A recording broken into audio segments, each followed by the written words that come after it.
उत्तर प्रदेश के यादव परिवार में मची कलह का पटाक्षेप जिस तरह से होता दिख रहा है, उससे ऐसा लगता है कि मुलायम सिंह यादव का परिवार उत्तर प्रदेश को अपनी जायदाद मानता है। झगड़े का निपटारा जिस तरह से किया जा रहा है, उससे लगता है कि प्रदेश में सरकार नाम की कोई चीज नहीं है और जनादेश का भद्दा मजाक उड़ाया जा रहा है। चुने हुए मुख्यमंत्री के फैसले रद्द हो रहे हैं। ये राजनीति का काफी भद्दा और विभत्स रूप है। ऐसा शायद पहली बार हो रहा होगा उत्तर प्रदेश की राजनीति में कि एक परिवार सत्ता के लिए इस तरह लड़ रहा है कि इस लड़ाई में राजनीति का नंगापन तो सामने आया ही है, जनता के भरोसे की भी धज्जियां उड़ा दी गई हैं। आज हम आवाज अड्डा में इसी पर चर्चा करेंगे, लेकिन इससे पहले देख लेते कि आज पूरे दिन लखनऊ में क्या घटनाक्रम, क्या ड्रामा हुआ।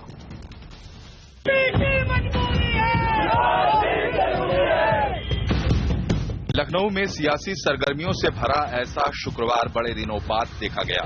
देर रात शिवपाल के सरकार और संगठन दोनों से इस्तीफे के बाद समाजवादी पार्टी में जैसे भूचाल आ गया। शिवपाल की अगली सुबह घर के बाहर जमा समर्थकों की नारेबाजी से हुई। समर्थक दोबारा उनका सम्मान लौटाने की बात कह रहे थे।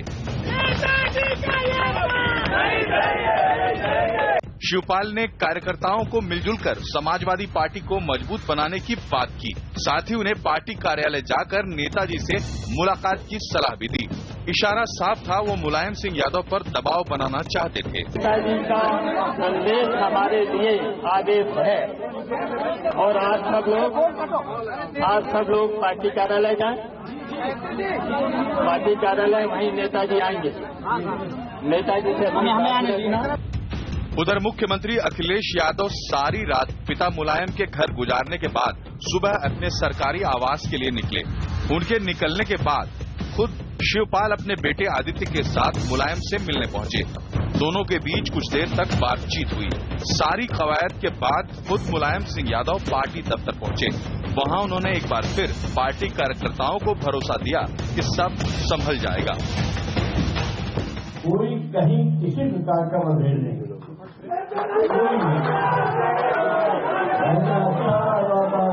आगे तक के हम बच्चे लोग उनको मदद करेंगे और बहुत ज्यादा कठिनाई है तो डिसेंट कामों से मिल लीजिए। इसके कुछ घंटों बाद मुलायम के घर अखिलेश, शिवपाल और मुलायम के बीच बंद कमरे में घंटों बातचीत चली। इस बातचीत से जो छन कर निकला, उसने बता दिया कि समाजवादी पार्टी की दशा दिशा क्या होगी। Bureau report. तो दिन भर के घटनाक्रम में यह निकल के आया कि सब कुछ ठीक है, लेकिन सब कुछ ठीक नहीं है, क्योंकि अलग अलग बयान और अलग अलग बातों में यह निकल के आ रहा है कि अंदर बहुत कुछ अभी भी चल रहा है। हालांकि ऊपर के तौर पे दिखाने की कोशिश हो रही है कि सब कुछ ठीक है। आवाज अड्डा पे आज हम इसी पे चर्चा कर रहे हैं और मेरे साथ जुड़ रहे हैं बीजेपी के प्रवक्ता जीवीएल नरसिम्हा राव, समाजवादी पार्टी की ओर से संजीव मिश्रा हमारे साथ जुड़े हैं, वरिष्ठ पत्रकार शरद प्रधान हैं और कांग्रेस के प्रवक्ता मीम अफजल भी मेरे साथ जुड़ रहे हैं। बहुजन समाज पार्टी की तरफ से प्रवक्ता है रितु सिंह और वरिष्ठ पत्रकार अभय दुबे के साथ हर्षवर्धन त्रिपाठी भी हमारे साथ जुड़ रहे हैं। आप सब मेहमानों का बहुत बहुत स्वागत है। संजीव मिश्रा जी, जो दिन भर का पूरा घटनाक्रम हुआ, इससे पहले कि दूसरे लोग उस पर अपनी अटकल लगाएं या कोई गेस करें, आप बता दीजिए हुआ क्या, नेताजी ने क्या फैसला किया? देखिए, नेताजी का फैसला सबके सामने है और ये मैं पहले से कह रहा था कि नेताजी जो तय करेंगे, जो नेताजी की गाइडलाइन होगी, उसी पर सब लोग अमल करेंगे और वैसा ही हो रहा है। नहीं, नेताजी का फैसला क्या है, क्या फैसला किया उन्होंने? प्रदेश अध्यक्ष कौन है समाजवादी पार्टी का? सब कुछ सामने है। फिलहाल तो शिवपाल जी हैं प्रदेश के अध्यक्ष। मतलब ये कि अखिलेश जी से वो पद ले लिया गया है? आपकी बात में दम है, मैं ये बात कहूंगा, लेकिन आकलन, अगर मगर, ये सब चीजें तो विपक्ष नहीं, अगर मगर नहीं, बिल्कुल साफ है। आप ये कह रहे हैं कि अखिलेश यादव से अध्यक्ष पद ले लिया गया है, अब शिवपाल सिंह यादव प्रदेश अध्यक्ष हैं और मिस्टर प्रजापति जो है, गायत्री प्रजापति, उनको फिर से बहाली की जाएगी, मंत्रालय भले बदल दिया जाए और अखिलेश यादव को शायद थोड़ा दखल दिया जाएगा जब चुनाव होंगे तो टिकट बंटवारे में, और शिवपाल सिंह यादव के जितने मंत्रालय वापस लिए गए थे वो सब फिर से बहाली की जाएगी, हाँ या ना? फिलहाल ऐसा ही है, हाँ बिल्कुल 100%। तो अगर ये फैसला है मिश्रा जी, तो मुझे ये बताइए कि किसी प्रदेश में मुख्यमंत्री की कोई इज्जत, कोई इकबाल होता है कि नहीं होता है? एक मुख्यमंत्री एक फैसला लेता है और उसको बदलवा दिया जाता है, इस दबाव में कि परिवार में झगड़ा हो रहा है?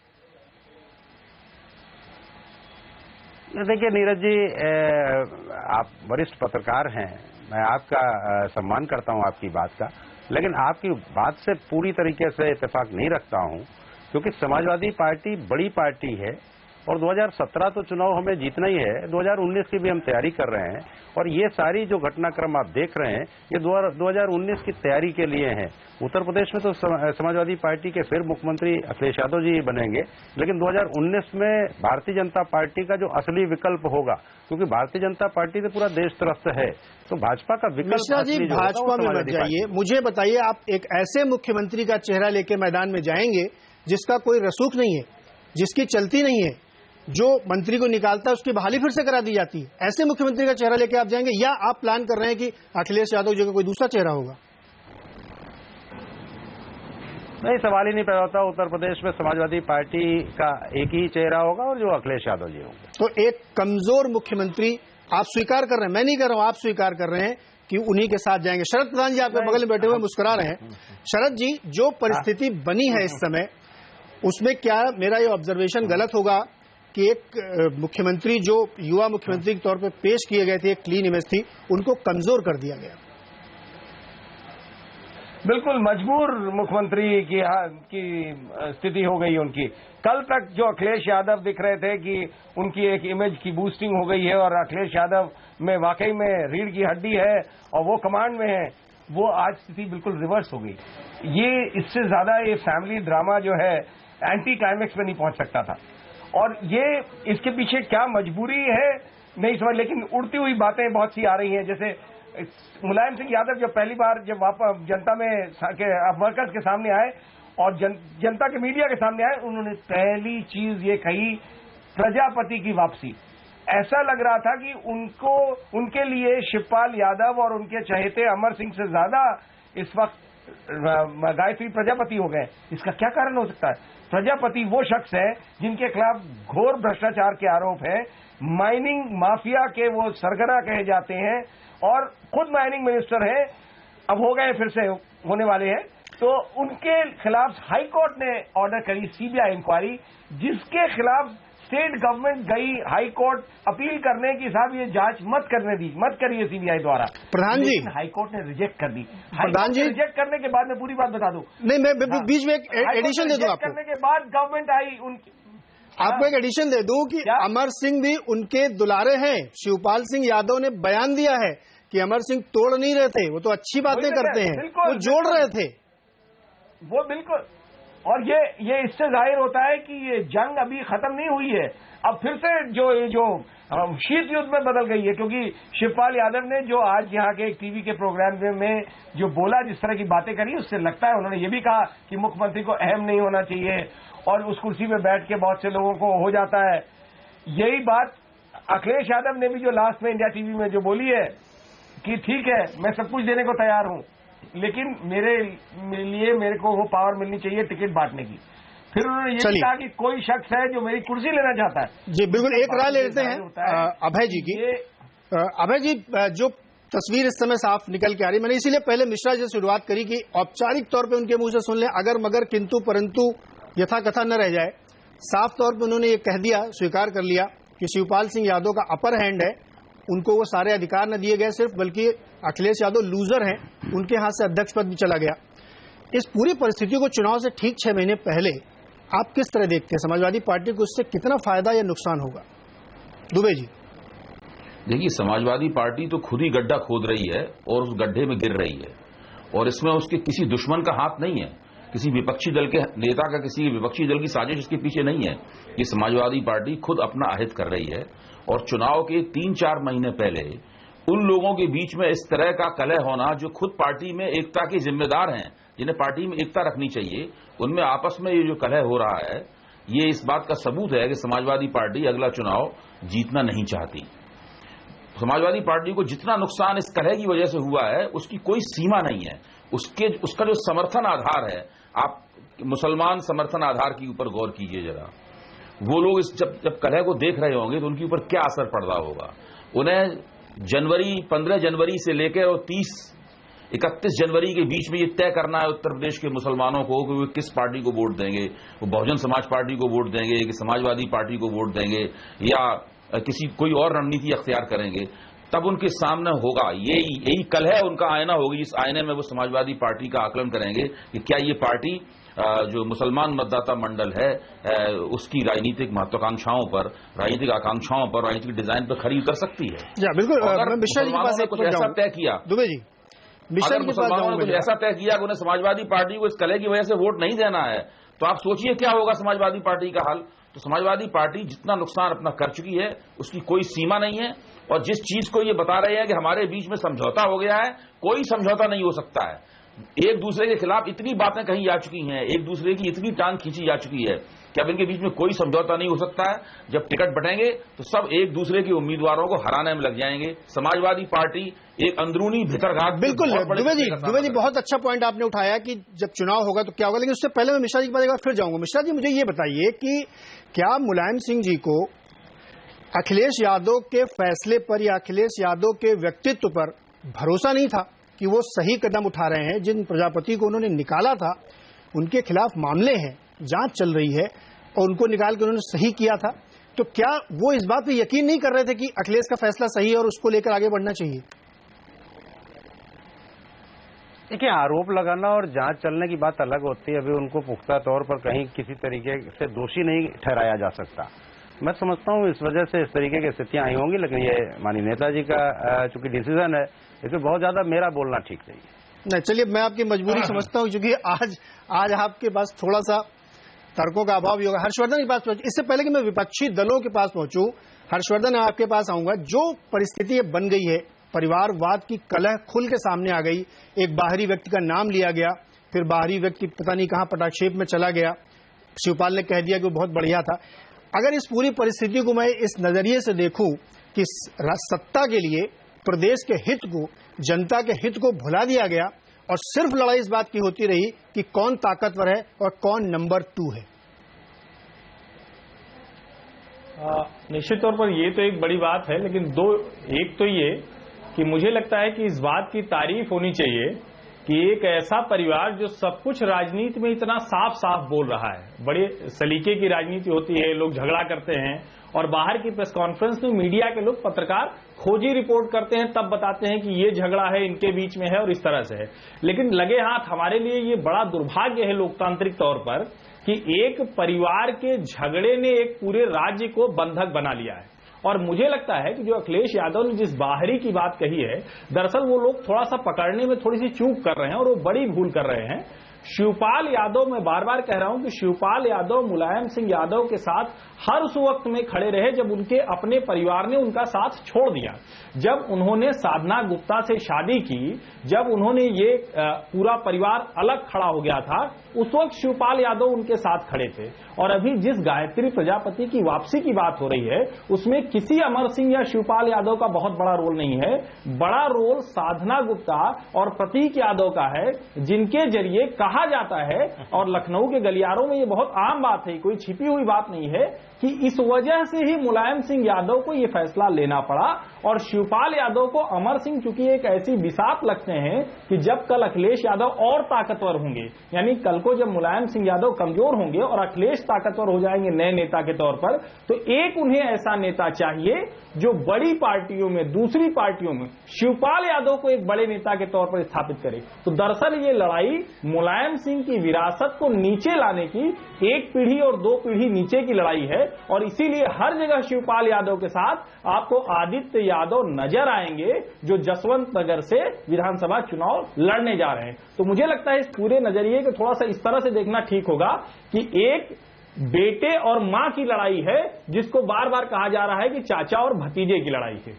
हर्षवर्धन, आप थोड़ा सा फार फेच जा रहे हैं। मैं वहां तक आऊंगा कि बहुत लंबी लड़ाई राजनीति में लड़ी जाती है, बड़ी प्लानिंग होती है। मैं एक बार फिर से शरद जी के पास। शरद जी, ये जो नया नाम उभर के आया है, क्या वाकई यही बाहरी है या कोई और है? नहीं, बाहरी तो अमर सिंह है, वो तो बिल्कुल स्पष्ट है। आज उन्होंने नाम तक ले दिया अखिलेश यादव ने, तो उसमें तो कोई डाउट नहीं है। और देखिए, इस पूरे प्रकरण में अखिलेश यादव को क्या मिलने वाला, अभी तक अमर सिंह का सर कटा नहीं है, जैसा कि कहा जा रहा था कि उनको निकाल दिया जाएगा, अभी तक नहीं हुआ है।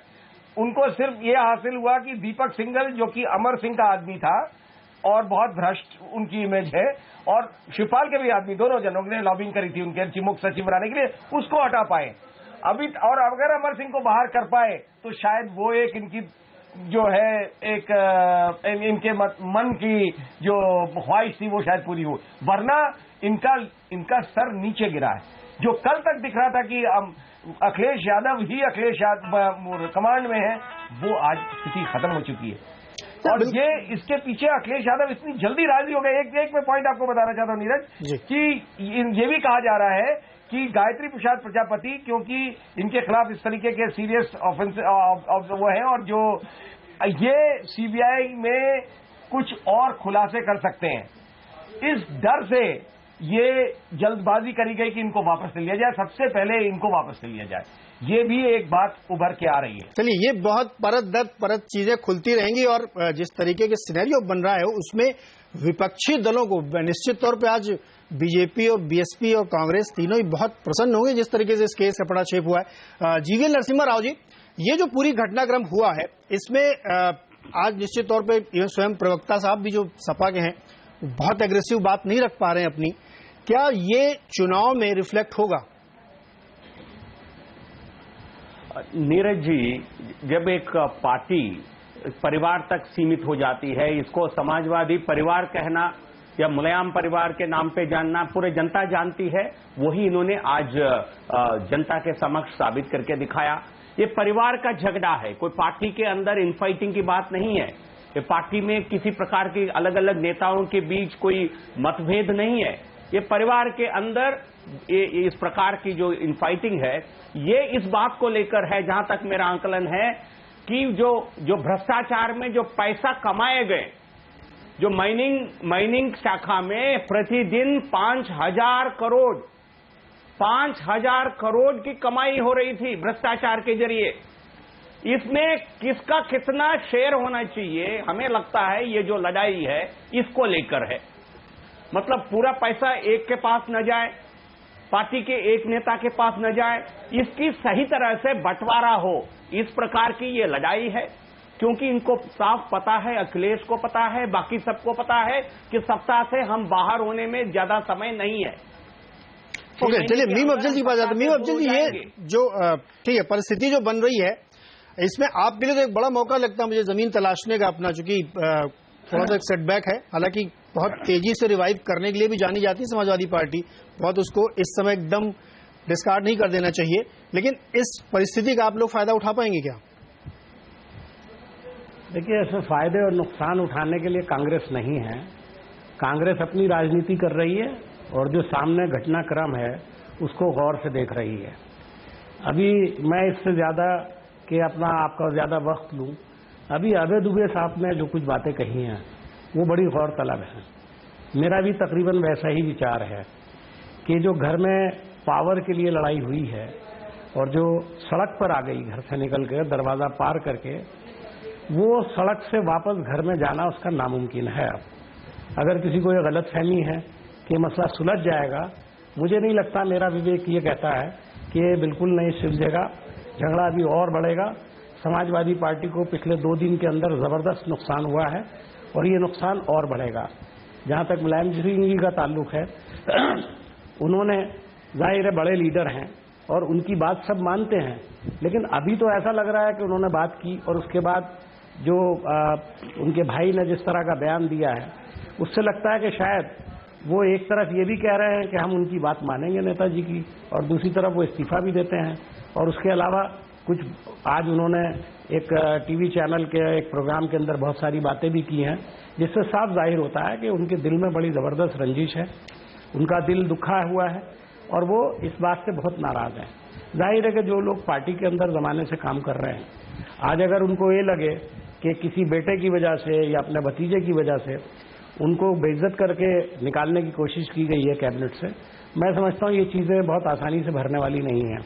आने वाला वक्त जो है वो समाजवादी के लिए बहुत खराब है।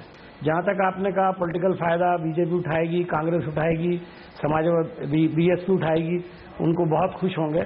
मेरा ख्याल में हमको इस तरह से नहीं सोचना चाहिए।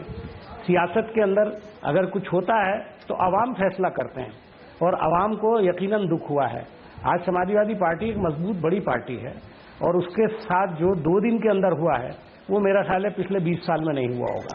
लेकिन मीर साहब, आप राजनीति में इसीलिए है ना कि किसी दूसरे की कमजोरी का फायदा उठाएं। पॉलिटिक्स तो यही कहती है ना। जो अभय दुबे जी जो कह रहे हैं कि ये जो आपस में कलह है ये भी शांत नहीं, ऊपर तौर पर शांत हुई। अभय जी, मैं आपके पास आना चाहूंगा 1 मिनट। ये जो आज फैसला लिया नेताजी ने, मामले को शांत कर दिया, सब कुछ पहले की तरह जिसको कहते हैं ना रिवर्स कर दिया, डिसीजन जो है पूरे बदल दिए, सारे पहले जैसे हो गए। केवल एक फैसला जो अखिलेश के पक्ष में था, प्रदेश अध्यक्ष वाला, 1 मिनट में आता हूं, आपके पास भी आता हूं रितु जी, वो नहीं रखा। तो अब तो मामला शांत हो जाना चाहिए ना, सब कुछ पहले जैसा हो गया। देखिए कैसे मामला शांत हो जाएगा। अभी तक तो अखिलेश ने गवर्नर के पास ऐसी कोई चिट्ठी नहीं भेजी है जिसका मतलब ये हो कि प्रजापति को दोबारा कैबिनेट में लिया जा रहा है और उनको वही विभाग मिलेंगे जो विभाग उनके पास पहले थे, या शिवपाल के विभाग वापस किए जा रहे हैं। देखिए ऐसा कोई निर्णय अभी तक मुख्यमंत्री ने नहीं लिया है। जब तक मुख्यमंत्री ये निर्णय न ले लें तब तक ये मत मानिए कि नेताजी की बात मान ली गई है। दूसरी बात मैं कहूंगा कि सारी परिस्थिति पूरी तरीके से तरल है। किसी भी वक्त कोई नई घटना हो सकती है, कोई नया वक्तव्य आ सकता है, इसलिए हम लोगों को इस पूरी परिस्थिति के घटनाक्रम का जो विकास है उसके ऊपर नजदीकी निगाह रखनी चाहिए। केवल ये सब कहना कि हम उनकी बात मानते हैं, उनका सुझाव हमारा आदेश है वगैरह सब, ये सब मीडिया के सामने कही जाने वाली अभय जी 1 मिनट आपको रोकता हूं। सीधा राजनीतिक संघर्ष है। अभय जी 1 सेकंड आपको रोकता हूं, मैं इनपुट दे दूं, आपको इनपुट दे दूं। सीएम ऑफिस की तरफ से उत्तर प्रदेश के ये ट्वीट आ गया है कि प्रजापति जी को कैबिनेट में फिर से लिया जा रहा है, तो अभी ऑफिशियल हो गया। अच्छा, ठीक है।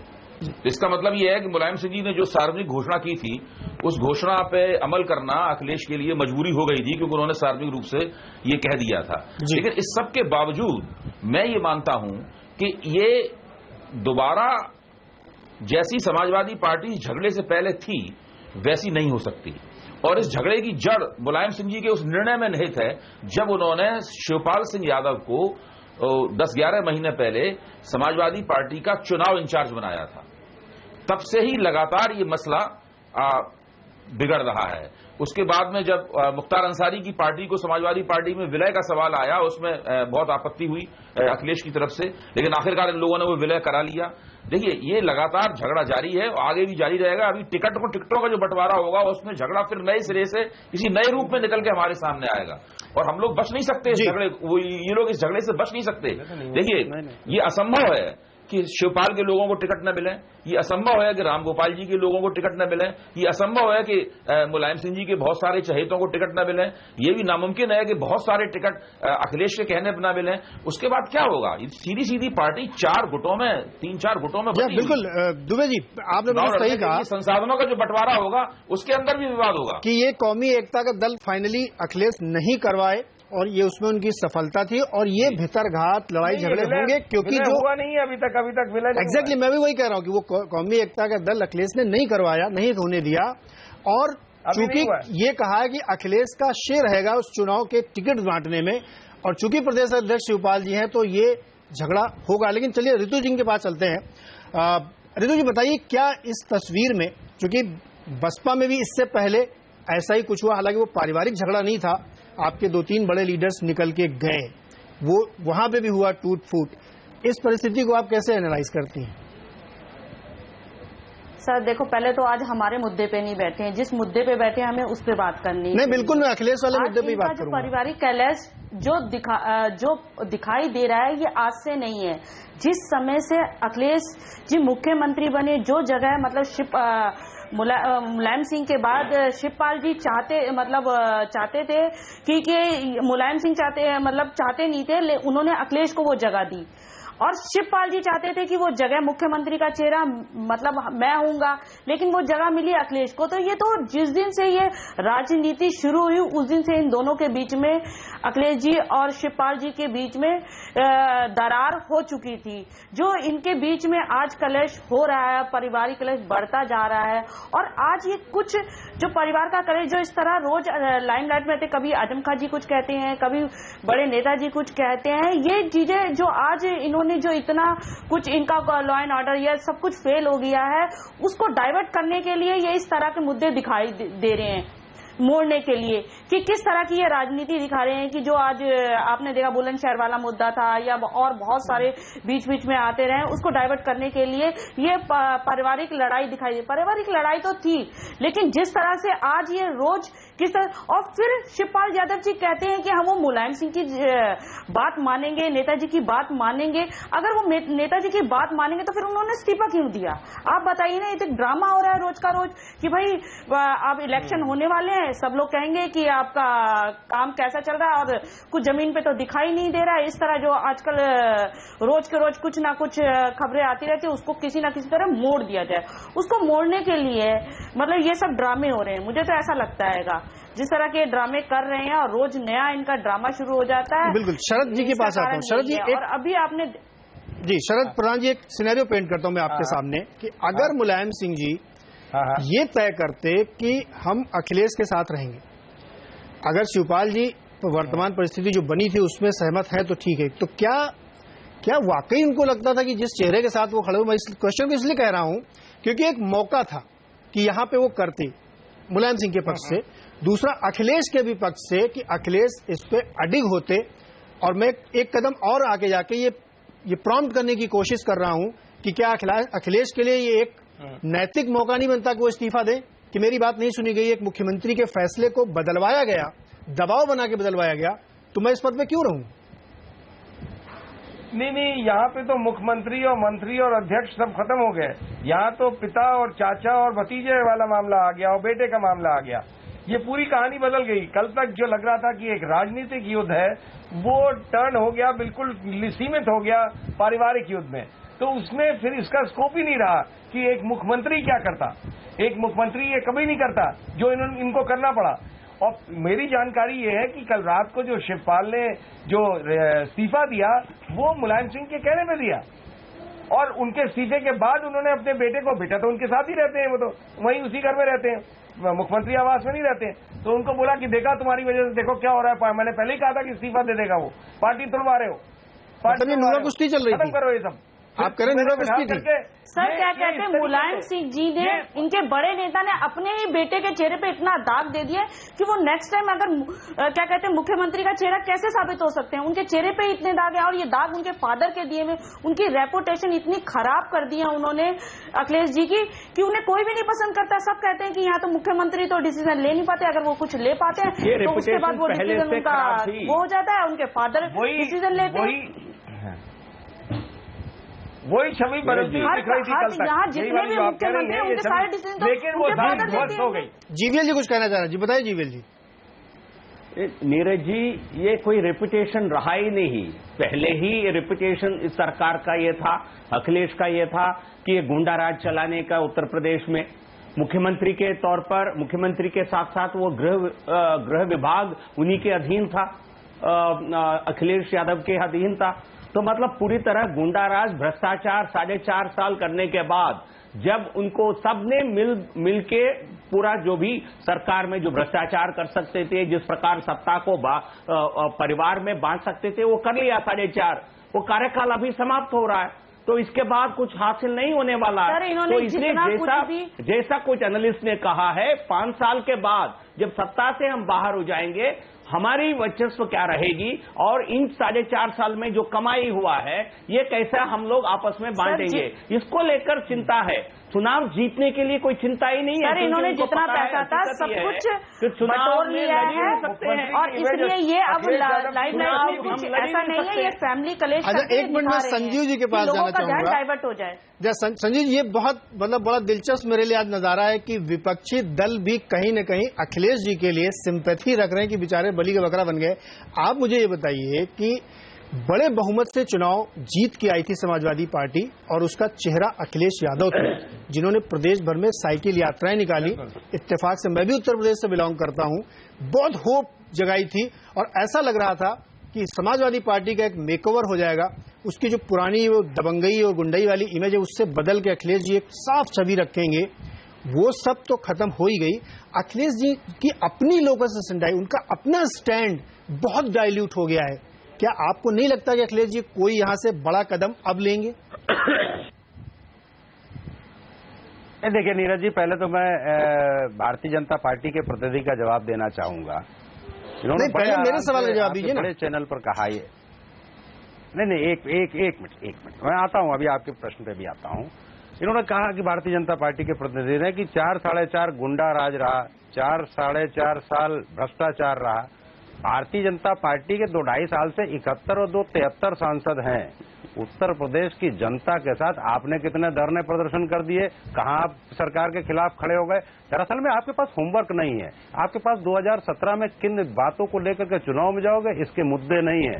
200 रुपए में अरहर की दाल और 15 लाख रुपए भी लोग आपसे पूछेंगे। तो कहने का ये मतलब है भारतीय जनता पार्टी ये रेटरिक है। देखिए ये 15 लाख और नहीं, मैं इसलिए कह रहा हूं कि जो मुद्दा है ना उस पर देखिए संजीदा बहस हम लोग कर रहे हैं, कोई लड़ाई झगड़ा नहीं है, सीरियस क्वेश्चन मैंने आपसे पूछा है। उन्होंने जो बात कही, नहीं वो मैं इसलिए जो बात आई, मैं उसका पूरे जनता हमारे पक्ष में है।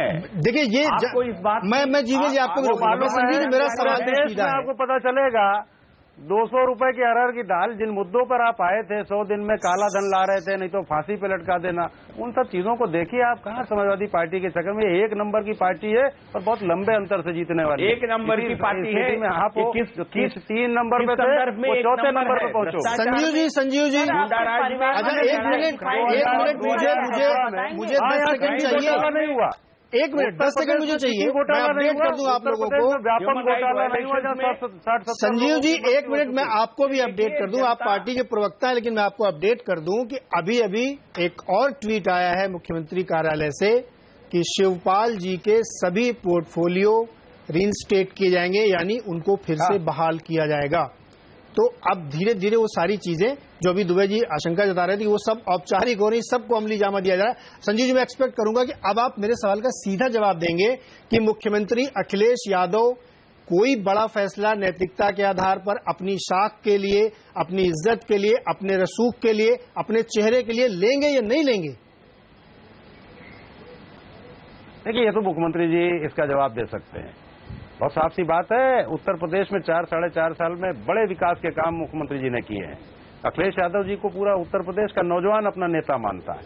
उनको निर्णय अगर जो भी लेना होगा वो लेंगे और उनके निर्णय के बाद ही मैं उस पर कुछ कह सकता हूं। बिल्कुल सही बात। हर्षवर्धन के पास मैं एक बार चला जाता हूं। हर्षवर्धन, जो मैंने संजीव से सवाल पूछा था, मैं एक्चुअली प्रोवोक करना चाहता था उनको कि वो कुछ तो बोले, कम से कम कोई तो उनकी राय होगी, तो उन्होंने सीधे सीएम पर टाल दिया, जो कि एक बहुत नैतिक सा जवाब है कि सीएम तय करेंगे उनको क्या करना है। मेरा सवाल फिर भी वही है कि जिस चेहरे को लेकर के आप उत्तर प्रदेश का चुनाव लड़ने जा रहे हैं 6 महीने में, उस चेहरे को आपने डाइल्यूट कर दिया है। कैसे लड़ेंगे आप चुनाव? राजनीतिक समीकरण जो आप बना रहे हैं उत्तर प्रदेश में, दलित का, मुस्लिम का, यादव का, ब्राह्मण का, छत्री का, सब लगे हुए हैं। कांग्रेस, बीजेपी, बीएसपी, कोई पीछे नहीं है। उस खेल में अखिलेश यादव अपनी कोई एक जगह बना पाएंगे क्या? नहीं, मुझे लगता है कि ये शायद अब तक के इतिहास में उत्तर प्रदेश का सबसे रोचक चुनाव है कि जहां अगर एक तरह से देखें तो यादव और जाटव 2 जातियों को छोड़कर सब फ्लोटिंग वोट हैं, मतलब किसी का भी कुछ तय नहीं है।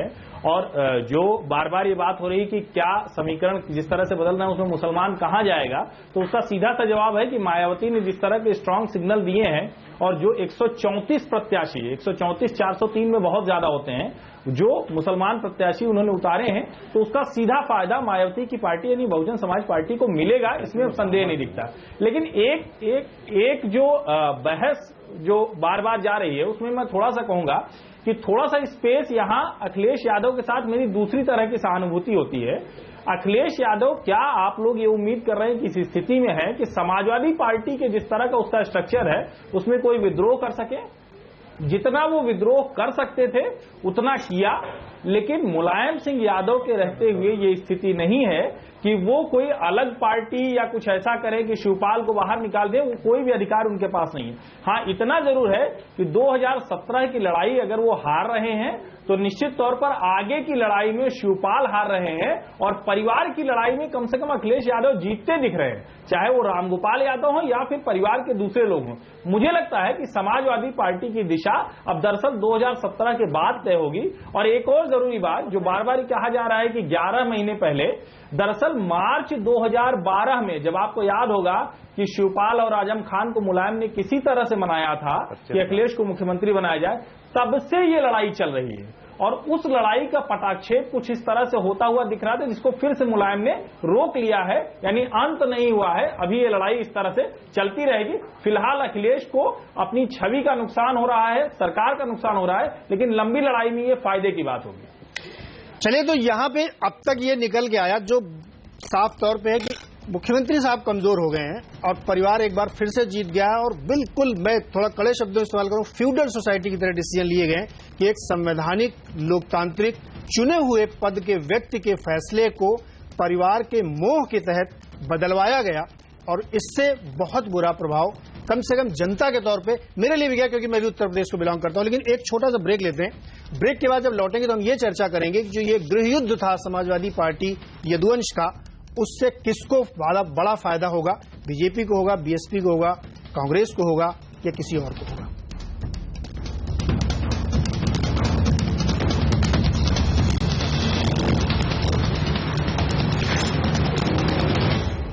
एक बार फिर से स्वागत है आपका आवाज अड्डा पे और आज हम चर्चा कर रहे हैं उत्तर प्रदेश में मचे गृह युद्ध पे कि कौन जीता, कौन हारा, किसकी जीत हुई और कौन धोबी पाट खा गया। इसमें बहुत सारे पात्र हैं जो अलग अलग तरीके से इसमें शामिल थे। उसमें घर के ज्यादा लोग थे, बाहरी एक व्यक्ति था, अभी तक वो नाम चल रहा है कि वो बाहरी व्यक्ति, उसके खिलाफ कार्रवाई की बात की जा रही है। हमारे साथ पूरा बड़ा पैनल जुड़ा हुआ है। बीजेपी की सर जीएल नरसिम्हा राव, कांग्रेस से मीम अफजल, बीएसपी से रितु सिंह जी शामिल है। साथ ही बहुत ही वरिष्ठ पत्रकार मेरे साथ जुड़े हुए हैं, अभय दुबे जी, हर्षवर्धन त्रिपाठी और शरद प्रधान जी। साथ ही समाजवादी पार्टी के संजीव मिश्रा जी अपना पक्ष रख रहे हैं। अभय जी, ये बताइए कि आप तो इटावा के हैं सर और बहुत करीब से उस परिवार को समझते भी हैं। अगर अखिलेश यादव में इतनी दम नहीं थी, इतनी कुव्वत नहीं थी कि वो सस्टेन कर पाते इस झगड़े को, तो उन्होंने फिर ये पंगा लिया क्यों? देखिए, हर चीज की एक हद होती है।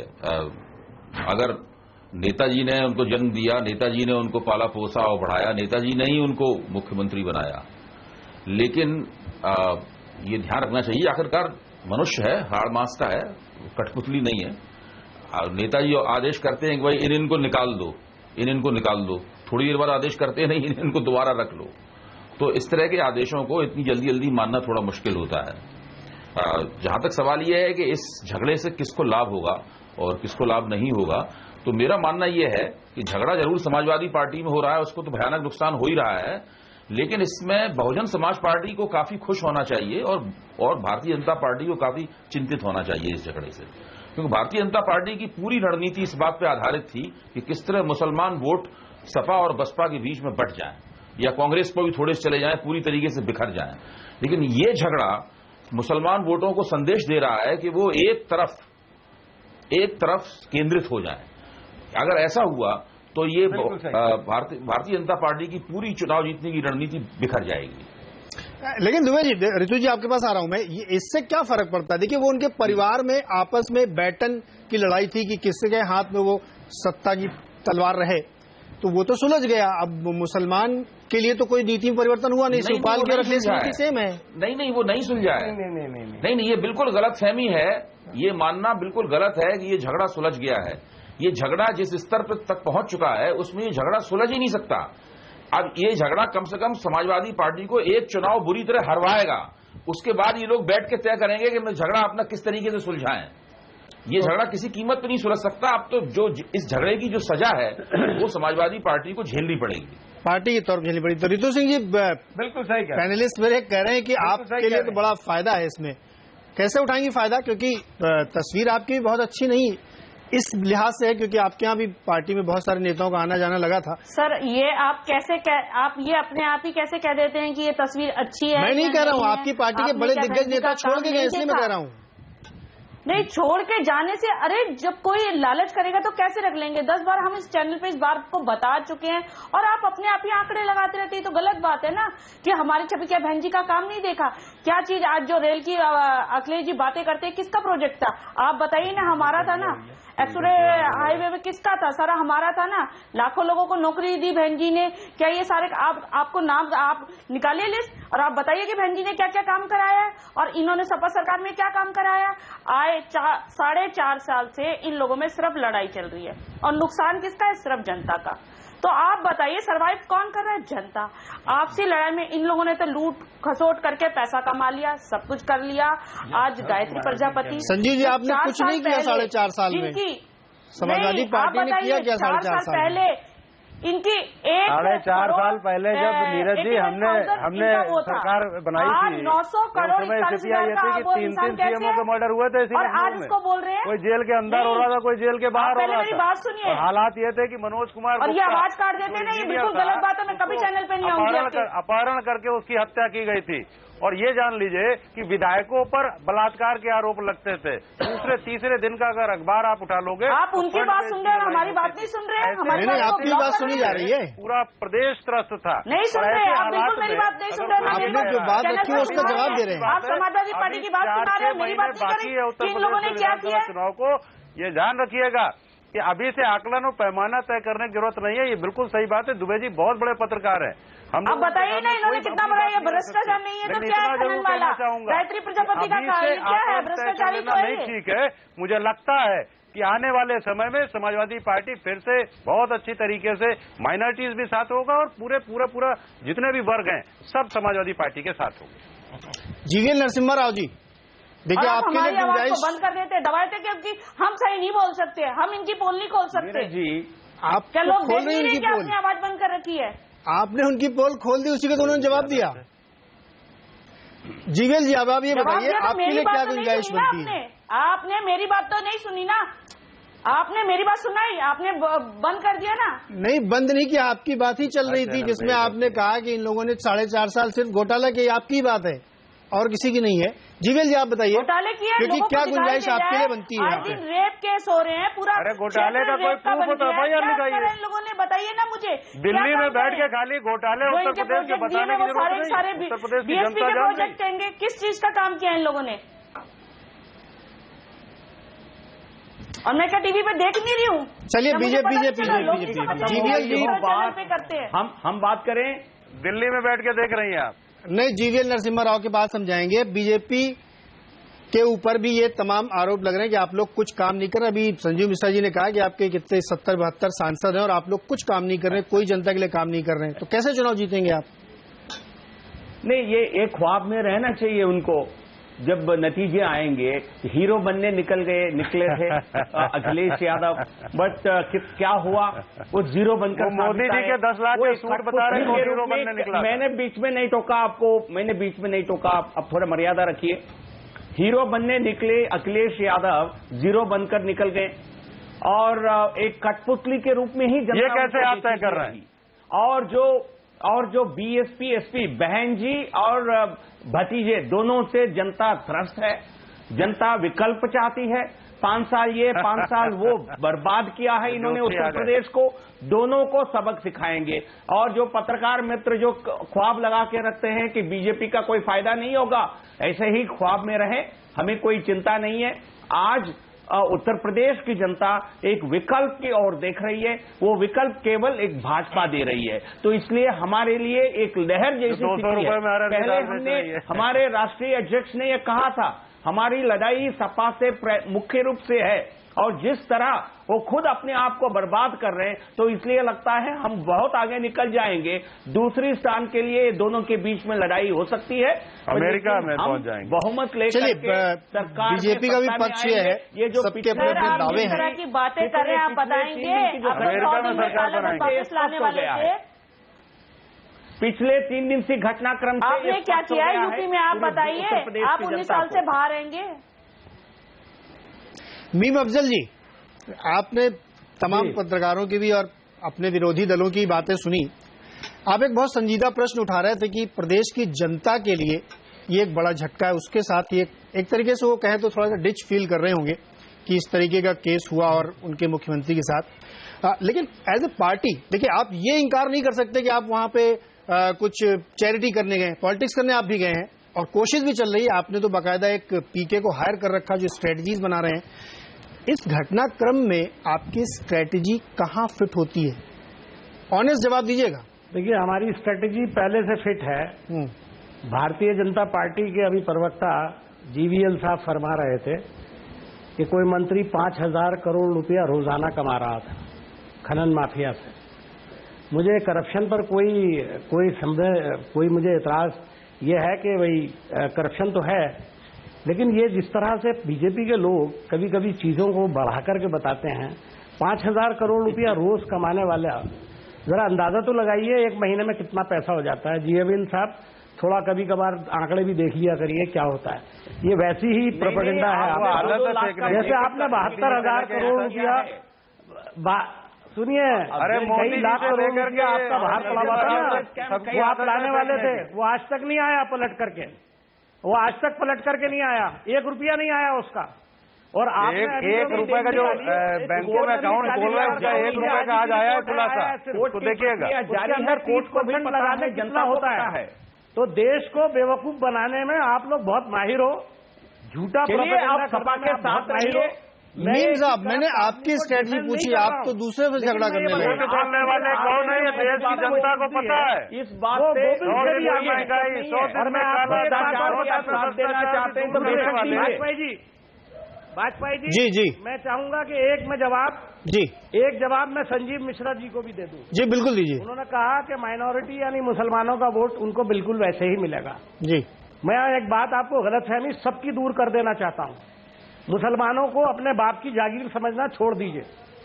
आप लोगों ने किया क्या है मुसलमान के लिए?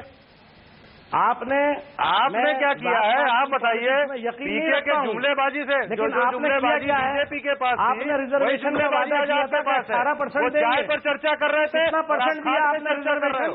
जिन्होंने आजादी के बाद पूछ रहा हूँ आपसे, किसानों के लिए। अरे आप सरकार में हो, हमसे क्या चर्चा करोगे? मैं आपसे पूछ रहा हूँ कि आपकी सरकार ने पिछले 4.5 साल के अंदर मुसलमान को क्या दिया? अभी बताइए आप, क्या जो वादे किए थे आपने उसमें से क्या पूरा किया है? एक वादा बता दीजिए जो आपने पूरा किया हो। आप मुसलमानों को जागीर समझते हैं। 19.5% वोट है मुसलमानों का, आपका सबसे बड़ा चंक है। भारतीय जनता पार्टी के प्रवक्ता से ये भी पूछ लीजिए, और आपके मंत्री किसानों के लिए पोर्टफोलियो किसके पास है? प्रवक्ता से ये भी सारे जितने शानदार पोर्टफोलियो वो एक फैमिली के पास अब तक कुछ नहीं किया। मुसलमानों को आपने क्या दिया है? पता है कि ये न घर के हैं न घाट के हैं, न देश में सरकार इनकी न प्रदेश में सरकार इनकी, और इनकी तो भागते भूत की लंगोटी भली, इसलिए वो लोग इनके तख्ते वगैरह सब उठाए लिए जा रहे हैं। पूछना चाह रहा हूं वगैरह वो भी उठाए लिए जा रहे हैं। उनको मालूम है किसानों को ये कुछ देने वाले नहीं है, इनकी न प्रदेश में सरकार बनने जा रही है न देश में सरकार बनने। जवाब दे रहे हैं, किसानों को पता है, किसान उसका जवाब इनको दे रहा है। मैं आपसे पूछता हूँ संजीव जी, मुझे बताइए कि आपने जो वादे किए थे 4.5 साल पहले, अब मुसलमान के वोट की बात करते हो कि वो सब तुम्हारे पास है। कांग्रेस वाले इस गलतफहमी का शिकार मत लीजिए। मुजफ्फरनगर में आपने जो कुछ किया है उसे कोई भूल नहीं सकता है। ओके, चलिए इसको थोड़ा सा नया पर्सपेक्टिव देते हैं। देखिए अपने अपने दावे दोनों फायदे नुकसान की राजनीति की बात करते हैं आप, हमको बताते हैं कांग्रेस का कोई मीम साहब अभी देखिएगा 27 साल में जो बर्बादी उत्तर प्रदेश की हुए उसको सिर्फ कांग्रेस ही ठीक करेगी। बिल्कुल, चलिए ये खैर 6 महीने बाद ये सब हम देखेंगे, अपनी अपनी कोशिश हर पार्टी करे। मैं एक बार एनालिस्टों के पास अपने जाता हूं, शरद जी आपके पास आता हूं। पूरे घटनाक्रम को आपने देखा, बात करते हैं अभी आपने पूरी हम लोगों की ये चर्चा भी सुन रहे हैं, अपने अपने लोग पक्ष रख रहे हैं। चूंकि आप लखनऊ में रहते हैं और बहुत ग्राउंड रिपोर्ट आपके पास होती है, एनालिसिस के तौर पर मैं ये समझना चाहूंगा कि इस पूरे घटनाक्रम से किसको फायदा होने वाला है? देखिए, इससे सबसे ज्यादा नुकसान तो समाजवादी पार्टी को ही होना है कि उन्होंने ये जो लड़ाई के जरिए से और जिस तरह से ये ड्रामा खत्म, फायदा इसका डेफिनेटली जो है कुछ तो फायदा इसको मिलेगा बहुजन समाज पार्टी को और कांग्रेस को भी मिल सकता है, क्योंकि ये बात सही है अभय भाई ने जो बात कही है मुस्लिम वोट की, वो बहुत ही पुख्ता बात है, क्योंकि मुस्लिम वोट देख रहा है अब समाजवादी पार्टी को, अब देखेगा एज डूबता हुआ जहाज।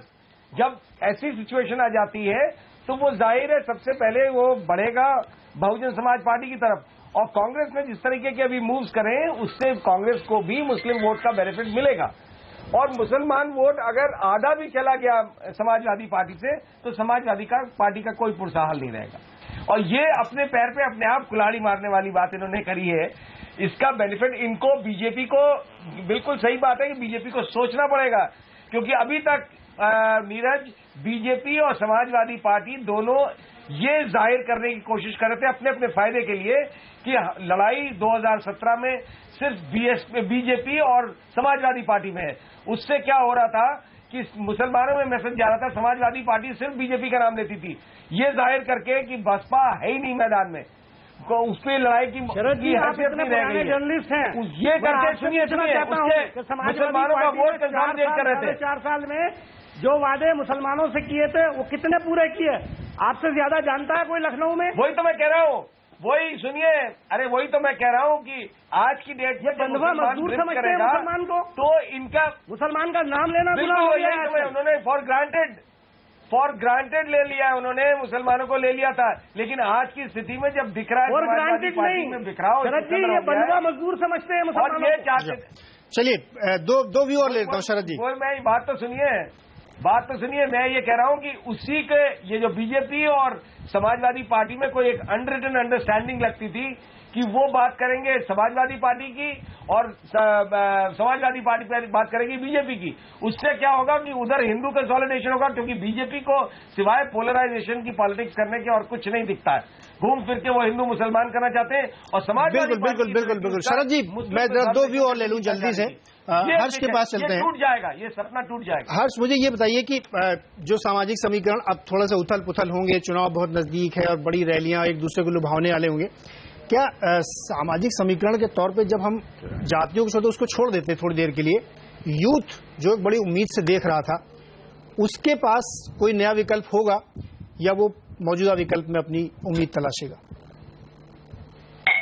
देखिए मुझे लगता है कि जो सारे लोग बात कर रहे हैं वो मोटी मोटी तो सब वही बात कर रहे हैं जो सीधी दिख रही है, लेकिन एक जो बड़ी चीज है जो उत्तर प्रदेश का परिदृश्य बदला है वो ये है कि जो दोनों क्षेत्रीय पार्टियां जाति और मुसलमान यानी यादव प्लस मुसलमान और जाटो प्लस मुसलमान, इन दोनों पार्टियों की यही ताकत थी और यही वजह थी कि पिछले 1.5-2 दशक से इन्हीं का आना जाना लगातार लगा हुआ था।